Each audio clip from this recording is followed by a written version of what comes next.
I really thought that firing Jonathan Smith meant that Michigan State would get a better coach.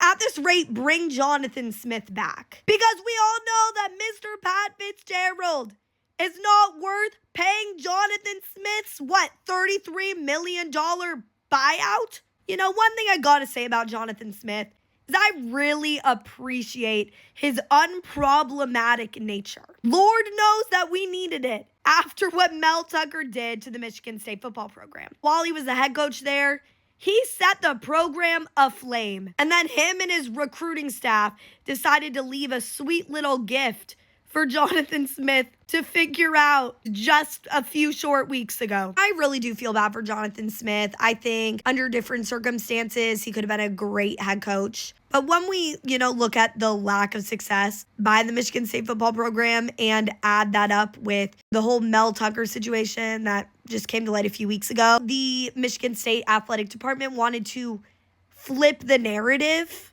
when it comes to the Michigan State football program. And unfortunately, that usually means changing a front-facing figure. And that was going to be Jonathan Smith. I was hoping that when Michigan State was looking for a new head coach, they would, find a coach that was unproblematic like Jonathan Smith, could actually win us games, but instead we got stuck with him. I think the funniest part about this whole thing is the fact that fans are getting hyped up about Pat Fitzgerald getting hired for the Michigan State football program because he is one of the active Big Ten coaches with the highest winning record. But that winning record doesn't look that good when you look at the fact that he has lost 101 games. Not only that, but this man is bringing a horrible reputation along with him. I don't know if you guys know, but he unfortunately got terminated by Northwestern because of a hazing scandal. Allegedly, there were people claiming that he was a part of it, that he knew about it, whatever.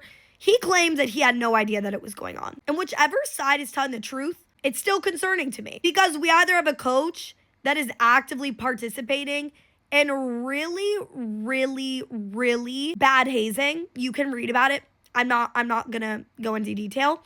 Or you have a coach that is completely unaware of what is going on within his football program, thinks his job ends when practice ends, which I don't think is true. And I think when you are trying to rebuild a football program, you need to know what is going on and off the field. At this rate, bring back Jonathan Smith. I would rather have an unproblematic coach that loses us games than a problematic coach that loses us games.